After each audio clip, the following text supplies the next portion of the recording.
Welcome to the Dynasty Pulse, once again, right here on the Fantasy Sports Advice Network and the Undroppables and terrestrial radio, 101.5 FM, Talkin' West Tennessee. I am bigz. Grindberg is here. Chev is with me. Schultzy too. Somehow we lost Coach Retzlaff. He's digging in drawers in the back somewhere. But we're doing wide receiver tiers. Let's start the show.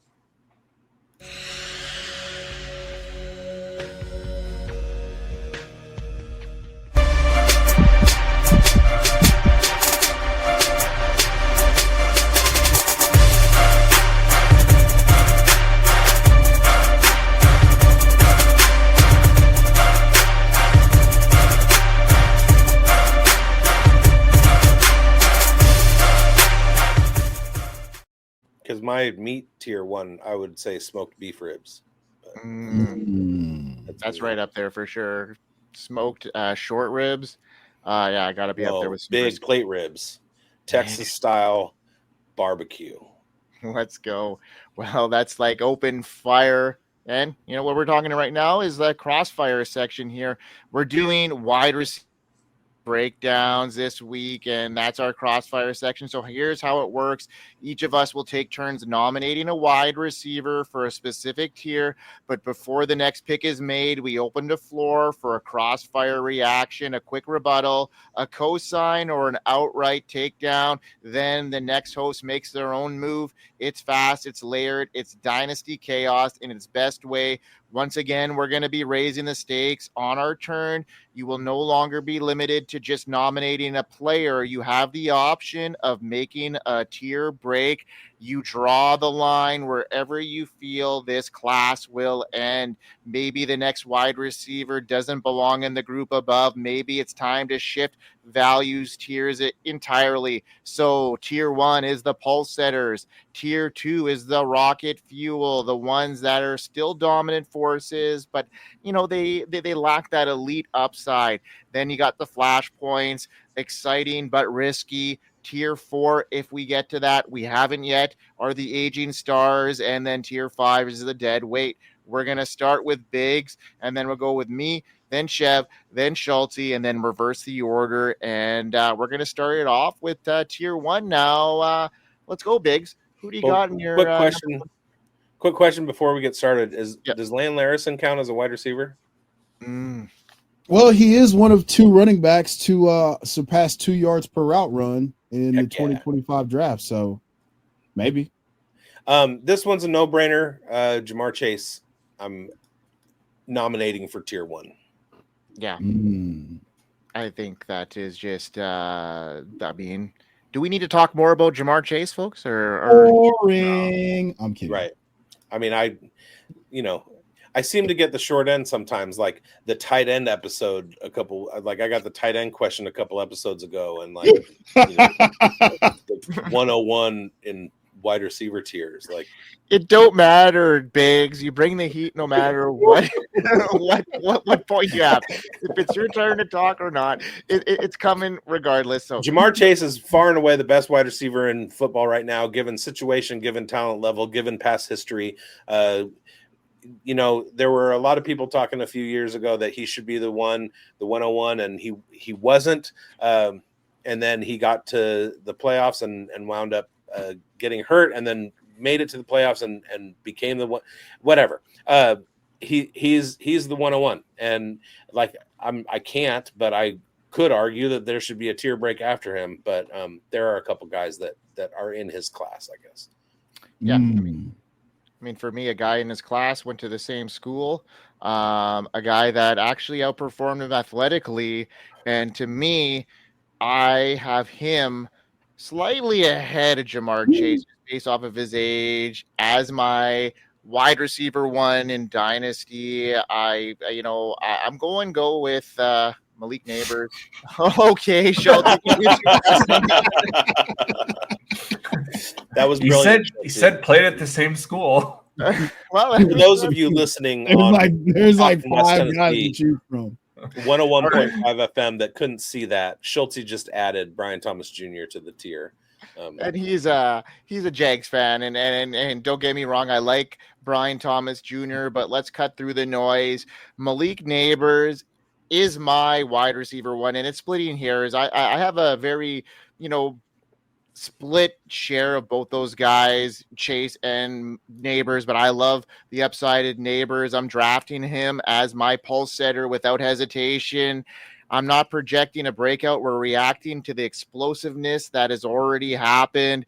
Nabers walked into an absolute mess with the Giants. We know that. And he still produced as a seasoned alpha. He didn't need a top-tier quarterback or a functioning offensive line at all, or even any sort of complementary weapons to prove who he is. A true dominator. When rookie commands that kind of target share, he wins across all levels of the field, and he is the engine that the NFL needs. And I love this situation here, headed into his year 2 with whoever's throwing in the ball. Russell Wilson, he's got the accuracy and that deep ball touch, and we know what Malik Nabers did last year on the deep ball. Not very good. He had 29 deep targets, tied for 6. So many of them were uncatchable.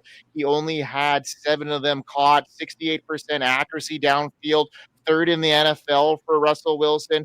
And even if Jaxon Dart does take over mid-season, like some people are predicting, he still's got a decent deep ball as well. Malik's got that target rate king, 29% target share per route run, dominant usage. He's my wide receiver one, and I need him in this tier. Yeah. No backlash here. I mean, we're talking tiers, not rankings. So yeah. Important distinction here. Very good. Very good. I like that. All right, Chev. Is it my turn now? Yeah. Sedarian Lamb. Oh, yes. Sedarian Lamb. You got to whisper his name. Sedarian Lamb. So I don't know where to start, man.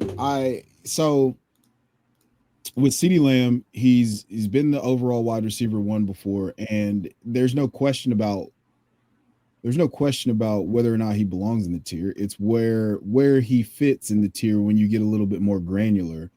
Personally, it's difficult to make an argument for a guy like CeeDee Lamb over Jamar Chase. He's a little bit older. Jamar Chase is literally the youngest Triple Crown winner ever. So I don't have a problem with he just belongs in this tier. And now we're coming off a wide receiver 8 in total fantasy points season with Dak missing half, the back half of the season.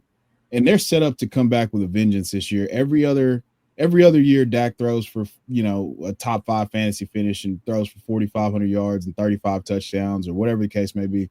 So I think this year, especially if you look in the backfield for the Cowboys, we're talking about CeeDee Lamb probably going to command another 150 to 160 targets. And now the offense can function even better because they have someone on the outside who allows CeeDee Lamb to operate with, total impunity in the slot and just dominate. So, yeah, CeeDee Lamb is one of the safest bets in fantasy football in 2025, and I don't see his role or his status as a tier 1 asset changing. I open the floor for discussion. Same, and I was going to point out Dak Prescott finishes QB 10, QB 14, QB 2, QB 32, QB 8, QB 18, QB 3, QB 31. He's in line for his every other year huge finish, and CD's there for it. I agree. Yeah, I mean, you can't argue with CeeDee Lamb 1 year removed from being the wide receiver 1 overall. And then some people have him pegged as finishing the wide receiver 1 overall this year. I think George Pickens might have something to say to that. I think they're both got the potential to be top 12 wide receivers this year in that offense with not a whole lot of running game around. Now, Schultze, let's get your double tap here for rounding out this situation. Let's see what you got here. Well, the obvious one here is Justin Jefferson. There's no need to fart around this one. This dude comes in the league, was wide receiver 5 as a rookie. Then he's wide receiver 4. Then he's wide receiver 1. Last year he was wide receiver 2. I don't know what else this guy can do or needs to do, but he absolutely deserves to be here. I don't think anyone's arguing that. But it is crazy that we've picked, we're picking 4 players for this tier, and he's the last one mentioned. And I'm not a fault at anything that's been mentioned, but it's Justin Jefferson here, man. Like, if he plays a full season, he's gonna be a top 4 or 5 dude. That's just who he is. I'm a little confused as to why the Dynasty community seems a little bit lowered on him this offseason, especially when a lot of those same people are counting on a huge JJ McCarthy season. If we love JJ McCarthy as a collective in this offense, why are we not pumping Justin Jefferson up with him? Is a little confusing to me. Well, I think the people who are out on JJ are out on JJ because of JJ, but the people who are in on JJ are in on JJ because of JJ. Well said. They want to be in that JJ, but they don't want to be out of the JJ, but they want to be around the JJ, but not totally invested in the JJ in the manner in which they should be if they are invested in the other JJ, which is now getting the ball to JJ that we're talking about right now. You got to be full JJ or no JJ. Correct. The people who are fading Justin Jefferson are scared of JJ McCarthy, but, I'm not. Yeah, you can't play just the tip with the JJs. Mm-hmm. Not at all. You need the whole JJ. Yeah. It's just like anything I'm going to say about him at this point is rehashing anything about it. Like, he's awesome. He deserves to be here. There's zero reason he doesn't deserve to be here. The end. And I would argue that he's the biggest global cultural icon in this tier. All right. You got people in third world countries doing the gritty. I'll say hit the gritty. All right. I'm excited to see what your next pick here is there, Schulte. Well, despite what you might think I'm going to do, I'm calling a tier break. Flatline. Oh, snap. Oh, wow. That's an aggressive flatline. That is. And I'm going to tell you why, okay? Because I need to have my boy Drake London in this tier, and he wasn't just a breakout candidate last year. After 2 frustrating seasons under Arthur Smith's prehistoric offense, London finally stepped into a modern scheme with real quarterback play, and the result, he finished 5th in total wide receiver fantasy points, 14th in points per game, and flashed elite usage in every advanced metric that matters. He commanded 27% target share, 4th among wide receivers, ran a full route share, dominated out of the slot, and ended the season as a league winner once Michael Penix Jr. took over from week 16 to 18 under center. London averaged 23.1 fantasy points per game, including a staggering 3.52 yards per route run. He's rocket fuel. He's 6'4", 219 pounds, and now wins all over the field, including the slot, where he led the league in a 2.57 yards per route run. His volume isn't fluff. His elite role, high efficiency in Atlanta, didn't add any target competition. Zach Robinson's system is stable, and the early signs from Penix are exceptional. London is one of the few receivers with legit tier 1 traits who is still being priced like he's figuring it out, and he's not. He's here. The arrow is pointing way up. We are here. We are here. I'm going to be out on this one. I'm going to be honest. I got him tier 2. A lot of those arguments I think you make could be applied to other receivers in this not in tier 1, but guys who I would put in the next tier. We've got 1,000-yard season out of this guy in 3 years. And I get the situation hasn't been the best. He's not played with good quarterbacks. But we just watched Brian Thomas Jr. rip half a season off with Mac Jones. So, like, if you're cream of the crop, it doesn't matter who you're playing with. And I think that's a pretty good criteria for tier 1. Oh, wow. Okay. All right. Well, okay. All right. What are your thoughts, Chev? Okay. All right. As someone who was previously known as almost a borderline heretic as a Drake London denier, I have to agree with Grindberg. Yes. I have to agree with Grindberg. Now, reason being that the volume that we saw with Penix, obviously 13 targets a game is not sustainable. But it could be 10, it could be 11. It very well could be just a baseline of 9 targets a game with a QB that is willing to hyper target. We've already seen him hyper target Drake London on with 3-game sample size, and now they have an entire offseason. So I understand what Grindberg is trying to do here and be early to the party to welcome the world into the Drake London show. And I agree with it.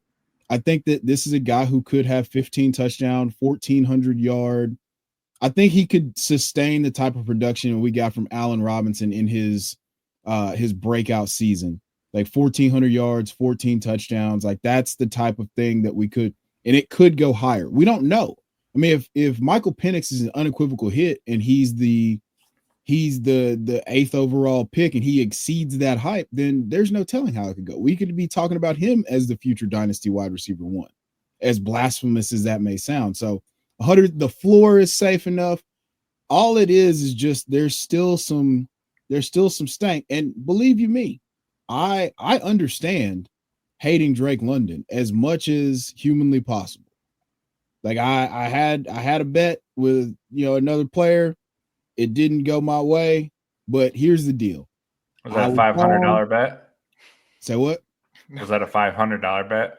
No, it wasn't a $500 bet, but luckily enough, people didn't bookmark a bunch of my stuff to come back to after the season's over with. But yeah, I think that he belongs in this. I think that he does belong in this tier, and we're being a little bit early to the party, but what do all these guys have in common? They all got at least 160 targets. Now, CeeDee Lamb didn't because he got hurt, but he's in line for 150 to 160 targets. So, yeah, I have zero issues here. Biggs. I think we're in dangerous territory right now. I'm kind of split because there's a couple of other guys that if we're talking Drake London, not to table talk, but Amon-Ra St. Brown is out there. Puka Nacua is out there. We even got Jaxon Smith-Njigba, who had a big breakout last year, was in the 140 target range. He's got the guy that made Justin Jefferson one of the top wide receivers last year throw into him. So I feel like a tier break here is good, and then get the party started with Drake London in the next tier. I think if you look at public perception, if you look at kind of what everybody out there thinks when they think of football, Chase, Lamb, and Jefferson are solid. I would make an argument that it's those 3 in the top tier. And then we start getting into the Malik Nabers, Brian Thomas Jr., Drake London, Amon-Ra, Puka, Jaxon Smith-Njigba conversations. So I think we should keep it where it is, and London goes in tier 2. How do we decide this? That's a good question. Chat, let us know. Let us know. Let's get in the chat. So for now, he stays out of tier 1. Yeah, he does. So tier breaks. So Schulte tier breaks. Right. Let's go. It wasn't a democracy here. It was an even split. So chat, let us know. Is Drake London tier 1 or tier 2? We'll have to get Coach's opinion on this. So when he's back. All right. So my flat line went bumpy. And I guess we're putting Drake London, which is a fatal mistake.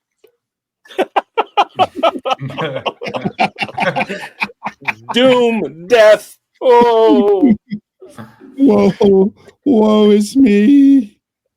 Woe is me. Is it my turn? Yeah. I don't care. I'm shattered now. We just, me and Mike just got dunked on, so I don't really know where to go from here. I'm a little lost. I'm not gonna lie to you, but I'm gonna go with Puka Nacua in tier 2. Yeah, I'm gonna clap for my own pick too. Puka Nukem. Hey, I like Puka too. Yeah, Puka Nukem.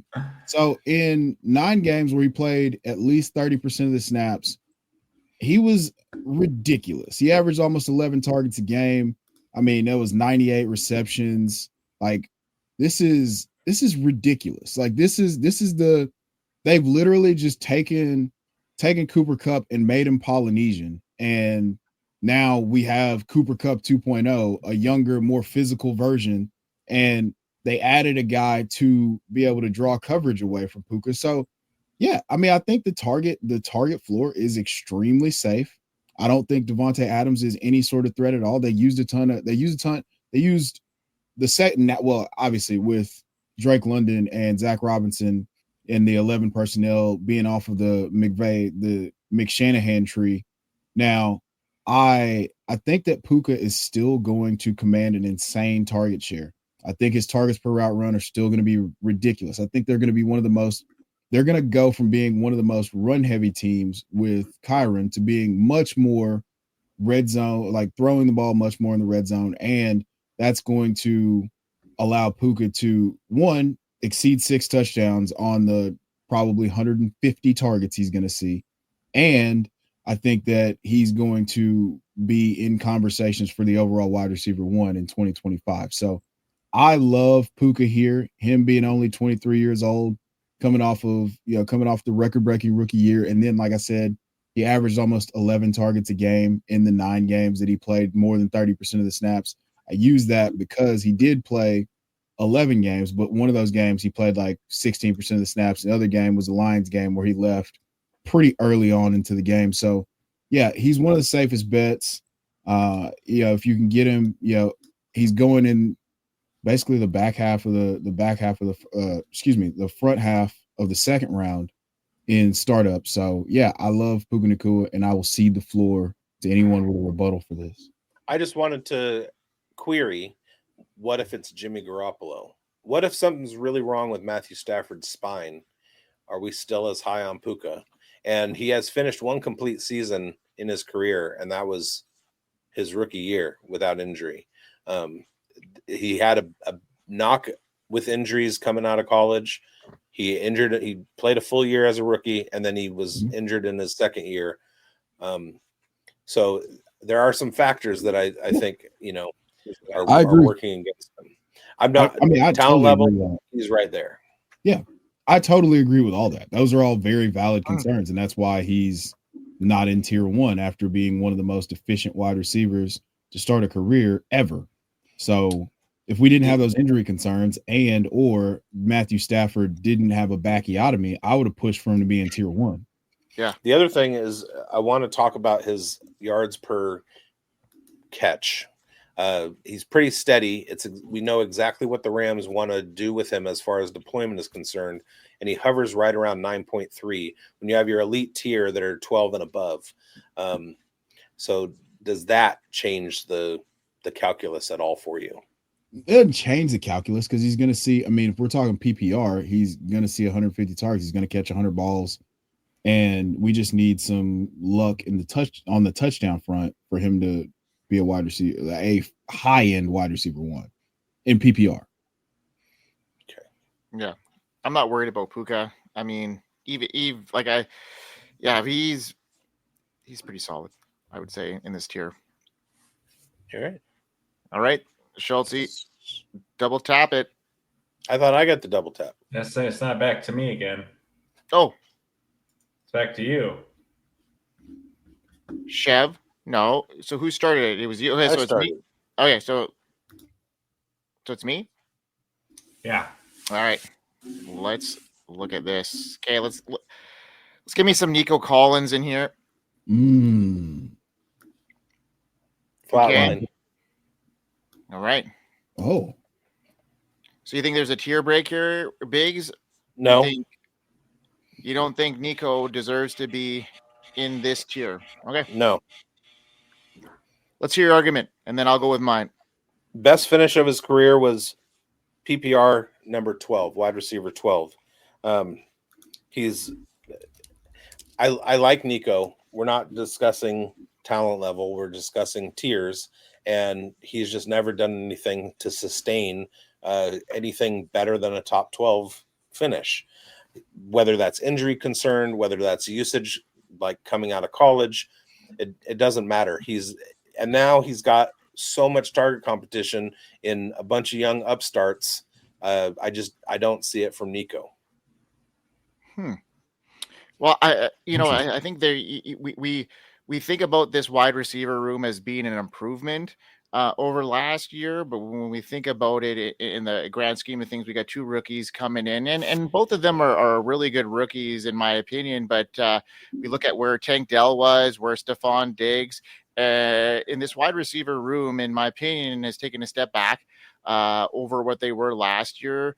I like what I've seen out of Jaden Higgins out of camp, but I think they're going to be really relying on the pass game this year and beyond with a running back room that's got a lot of question marks, a bunch of veteran guys that are, banged up over their careers, and there's no real, workhorse in that backfield, in my opinion, that's going to be able to stay healthy. So I think that with the upgrades on the offensive line, I think that Nico Collins is here. If he could stay healthy throughout his whole season, like we mentioned in our last show with McCaffrey, with all these guys that are in this second tier, we're basing it off of production. And when Nico Collins plays, he's a top tier wide receiver, and I'm not banking on injury here. So that's why I have him up here.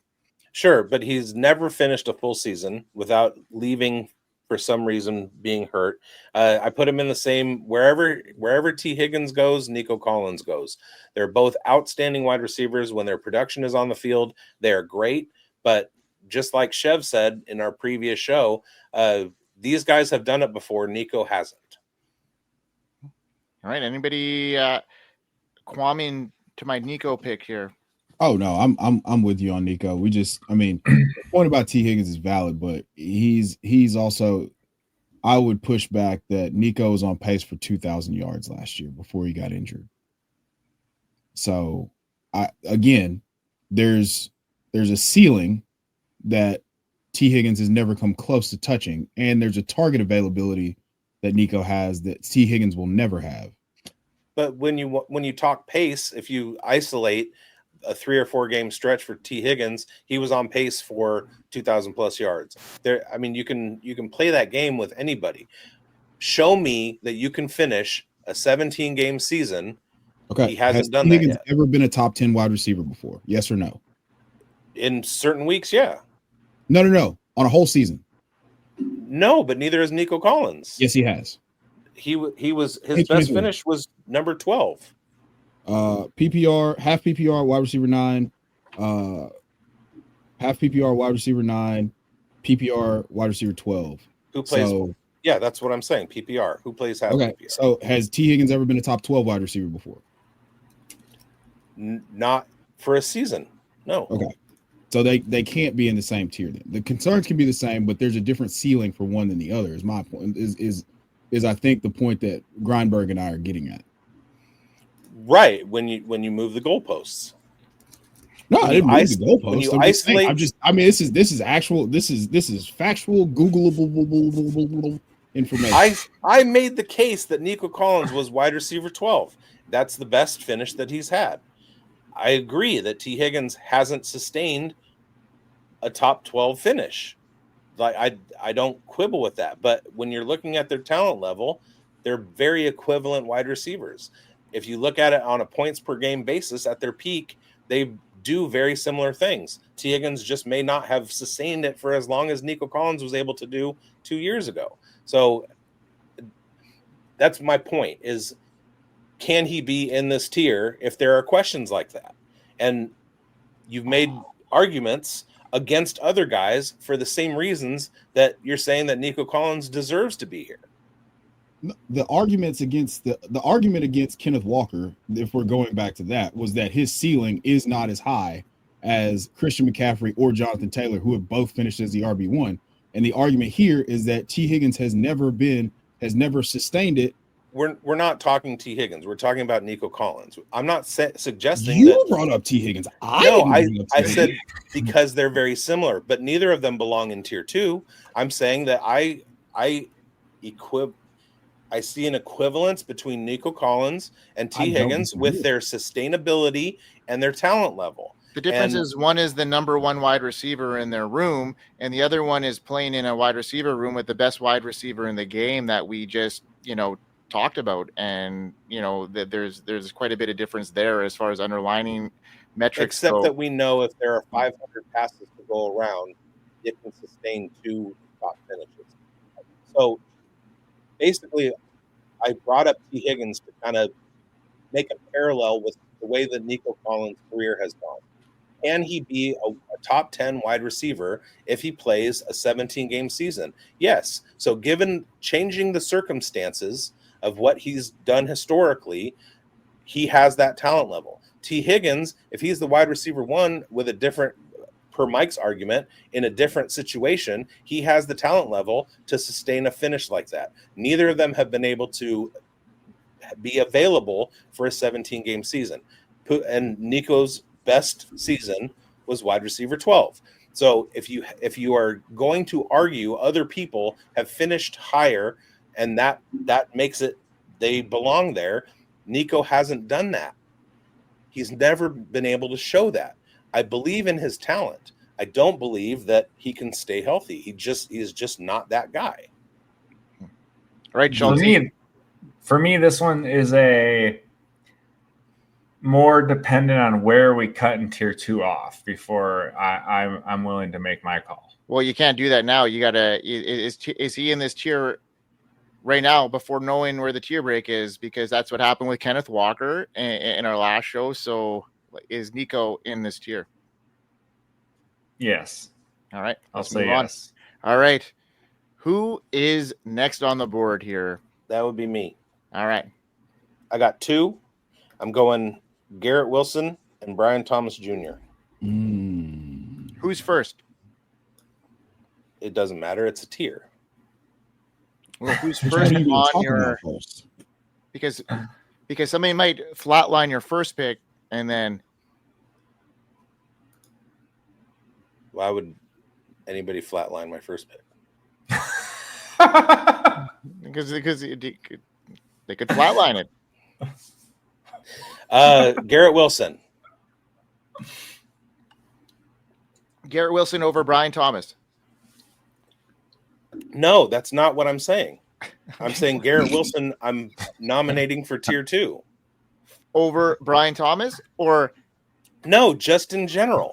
Who's first out of your guys? You have 2 picks. Who's the first pick? Garrett Wilson. There it is. Okay. Talk about Garrett Wilson. Anybody flatlining Garrett Wilson in tier 2? I will not.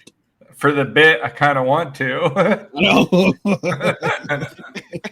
Yeah, the only concern is Justin Fields, and he's sustained a top 10 wide receiver, so don't be afraid. Garrett Wilson is the guy. All right, I got no qualms about Garrett Wilson in this tier. Okay. And Brian Thomas Jr. I spoke too soon because I forgot the other guy. So take Brian Thomas Jr. out. All right. I'm going Jaxon Smith-Njigba.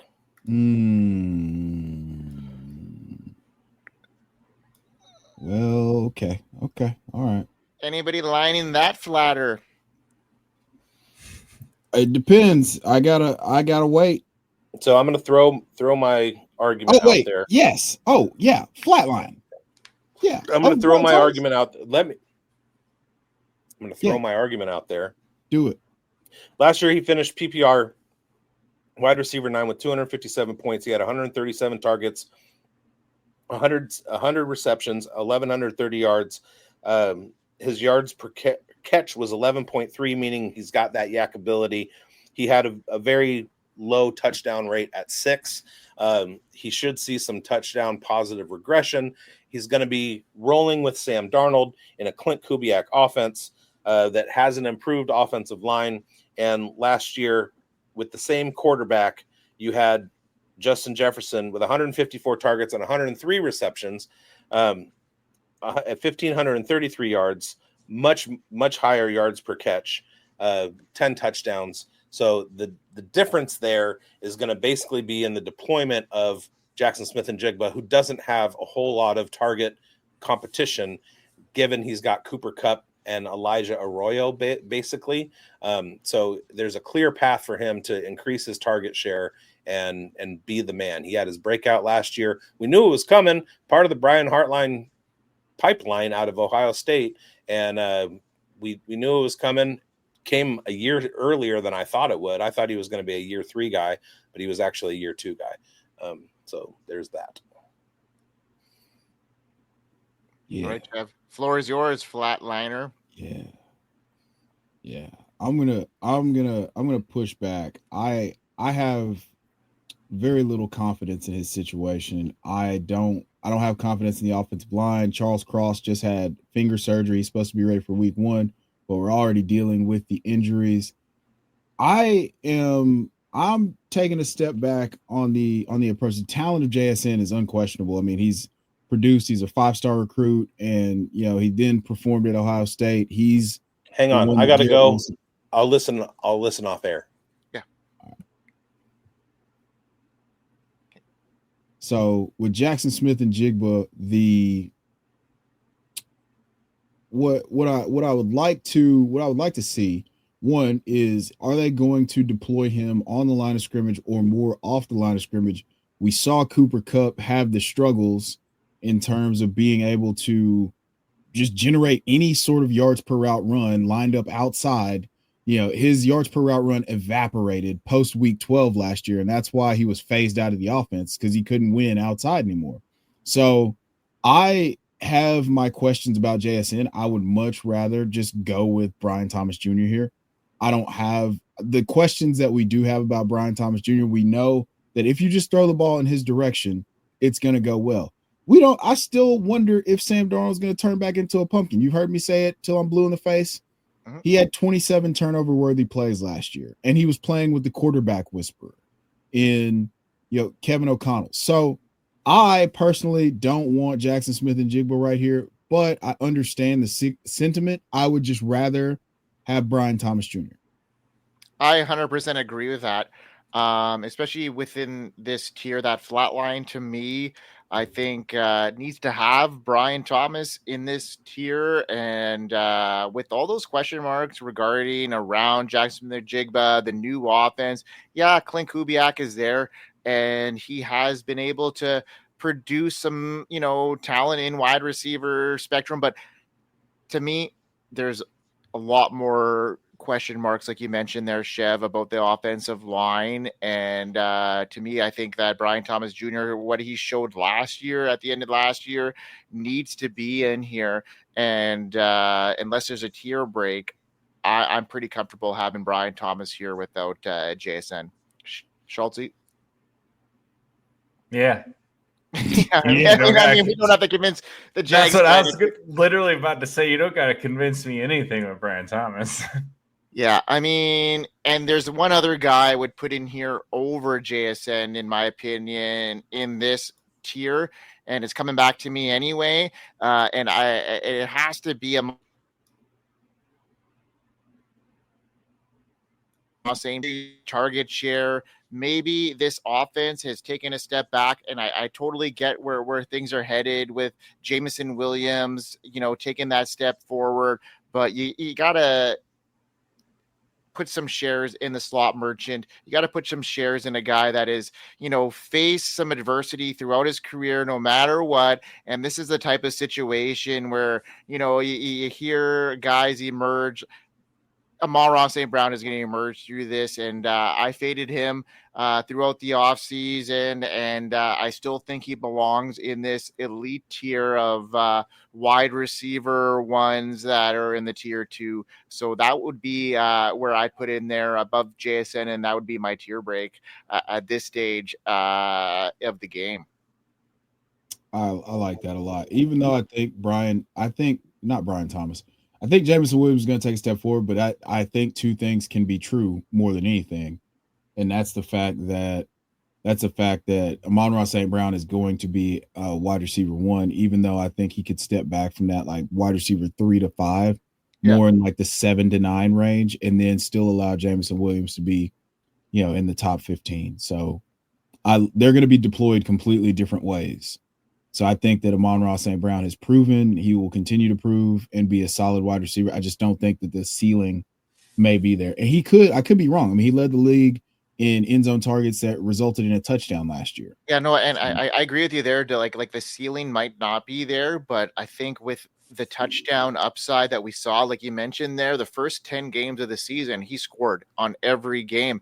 So like, he's proven to be able to be a red zone threat. So there's more versatility there that meets the eye. And if he doesn't take as much of a target share, which I'm expecting this year, I see him still being, a top 12 wide receiver, like you mentioned.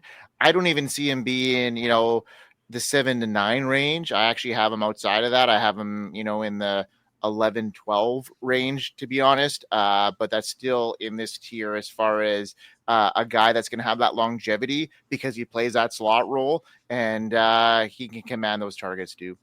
Yeah. Yeah, no, I'm with you. Sweet. I definitely agree on breaking the tier here. I think this group of guys, you're looking at players who can still, take a game over completely themselves. They're still going to be cornerstones to your lineups. You can count on them to get 150 plus targets, like things that are still very like extremely high end tier 1 qualities. We're just not quite fully there with the tier 1 guys. And I don't see any of the remaining guys holding quite the number of qualities we want to put them into tier 2. So I agree on the tier break. All right. Well, unfortunately for bigz, he did not get JSN in this tier. And I think it's unanimous at this stage that, he doesn't deserve to be in this tier at this stage with some of the volatility in that offensive line, in that offense in general, with a new quarterback, with some uncertainty there to see if actually Sam Darnold can really perform without the Kevin O'Connell offense. So Jason is firmly in this. I'm going to put some in this tier now. I got to go with my guy. I got to get Ladd McConkey in here after a impressive rookie season. I see wheels up here. Yeah, they added some offensive weapons in Trey Harris. Omarion Hampton is going to be the focal point of the run game, but Ladd McConkey is a guy that can separate. He's got the yards per route run. He had an incredible finish to 2025. And I have him at the edge of this tier. I have him ahead of JSN, in my opinion, based off of his situation, his youth, and, tied to a great quarterback for years to come. So Ladd McConkey, for me, is definitely a tier 3 shoo-in. Easily. Yeah. I have no pushback on this. Yeah. I mean, it's incredible to see his progression and where he headed. And if you were fortunate to draft Ladd McConkey, like I was last year in a lot of my leagues, you were able to prevail with championships, especially if you paired him with Chase Brown, right, Chev? Absolutely. I'm a little upset at you still for taking Ladd McConkey in the Grindberg Invitational. Is it my turn? It's your turn, man. Ted Aroa McMillan. We've dilly-dallied long enough here. I love it. I love this call, Chev. Tetaroa McMillan. Now, the mama named him Tetaroa. We're gonna call him Tetaroa for moving forward. I struggle with that, but like I saw a press conference yesterday where they asked him, why don't you want to call him Ted? He's like, I didn't name him that. And I was like, oh, Mama McMillan is serious about this. All right, cool. So no more TED talk. So as Chef GPT, I'm not gonna lie, I got a little prospect fatigue on Tetaroa McMillan because of the fact that I thought he was playing against pulpit salesmen out west, and I just couldn't get down with that. Now he goes to one of my favorite rising offenses for 2025 in the Carolina Panthers, and Bama Bryce, who was 21 points a game last year from weeks 8 to 18. And I think that giving him a weapon like this rookie, Mr. the big pineapple is what I'll call him, because I don't feel like saying Tetaroa McMillan every single time that I talk about him. The big pineapple comes and goes to the Carolina Panthers. He's going to be the number one target there. All the reports have been glowing about him being even more impressive than the organization originally planned. And that's high praise, considering that they demanded a king's ransom from the Rams. And that just, that was almost their play, but they ended up not taking the deal, and they were thrilled about not taking the deal. So he's got all the bona fide signs of a breakout wide receiver one. And I want to have as much of the big pineapple as I possibly can in 2025 and moving forward. Yeah, I 100% wholeheartedly agree with this take. I think he needs to be in this tier. Maybe we're a little ahead of our skis, if you will. I think that Chev and you and I were thinking a little bit more long term during this game today, because we're on the same page with a lot of our takes here. But I agree with this take. Tet needs to be in here. We've seen what Canales has done in the past, making guys relevant, and it's just taking a little bit more time to develop this Bryce Young. He's never had to develop a rookie the way he's had to develop Geno Smith or Baker Mayfield. These guys were veterans when he got them under their wing. So some development was necessary with Bryce Young. We saw what he did at the end of last year, and there's a lot of smart guys that are really into this offense as one of those, offenses that could be the Tampa Bay Buccaneers of this year. And this Carolina Panther offense, led by Tetaroa McMillan and Bryce Young, I think could really come to fruition. And we could be talking about Tet being in the tier 2 next year at this stage. Beautiful. Glad we're I am not a Bryce Young truther at all. The big pineapple belongs here. There it is.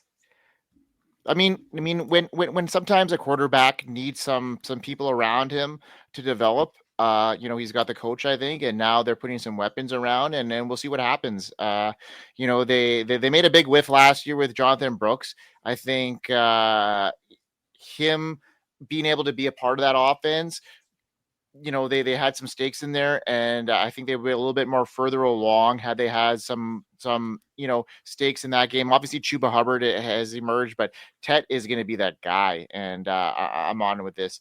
All right, Schulte, what do you got? All right, first up, can't believe we've made it this far. It's AJ Brown.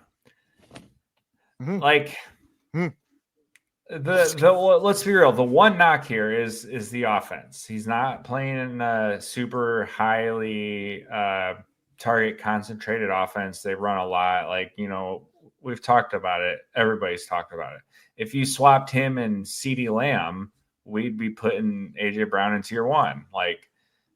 It's just the way it be. This guy's a freak of nature. He goes out here. He's like the new Mike Evans, where it doesn't matter. He's going to catch you 8 to 11, 12 touchdowns and give you 1,000 yards. And he's done it again, coming off of not even 100 targets last year. Now, he missed some time with injury. So if you take that out, you're still pacing up pretty good on the targets and the receptions. And he played 13 games, finished wide receiver 20. His first 2 seasons in Philly, full seasons, he was wide receiver 6, wide receiver 5. Man, I get the whole argument about the offense he's in, and he's not going to have the reliable targets like we want. And it is a valid argument, but talent alone is at least going to put him into tier 3. Doesn't matter where he's playing. He belongs here as a floor. So, it was an easy no-brainer AJ Brown click for me. Yeah, man. I love that. Yeah. Can't contest with that. I got maybe 1 or 2 more guys that I think could fit in this tier pretty comfortably. And one of them for me is a guy that's been in the headlines, and he might miss a couple games here, but that's not going to totally affect his dynasty value. And I'm going to get him out of value. And I want to put Rashee Rice in this tier. So that is a really important thing for me to do, just based off of his usage through the latter half of 2023 and his first couple games in 2024. What incredible target domination, slot merchant, a guy that could play power slot, but, get open whenever he's needed, and a safety blanket for Patrick Mahomes, and a guy that was putting up wide receiver 1 numbers when playing full tilt after that injury. Obviously, Xavier Worthy's gained up some steam, but, Rashee Rice is, taking a bit of a hit because of, the immediate, resolution of his trial. But, this is good news because we're going to have a very quick suspension note, and he might miss a game or two, maybe 6. But this is Dynasty though, folks. So we're looking at a guy that could be a league winner down the stretch for you, and then in 2026 be a monster. That was so subtle. Or 6. Miss a game or 2, or maybe 6. I don't know. Oh, it's good. Oh, it's good. That's good. It's good. Oh my goodness. Yeah, it's incredible. Oh wow. Okay. Yeah. All right. Let me recompose myself here. I was not prepared for that in any way, shape, or form. I'll go with T. Higgins here. It's my turn, right? Yeah. Yeah. No rebuttal on Rashee Rice though being in here. No, dude, I love Rashee Rice. Yeah. And I think that, I've espoused my love on the Twitter X machine for Rashee Rice on a number of occasions. He was my bring home the bacon player for 2 Guys 1 Pod last year.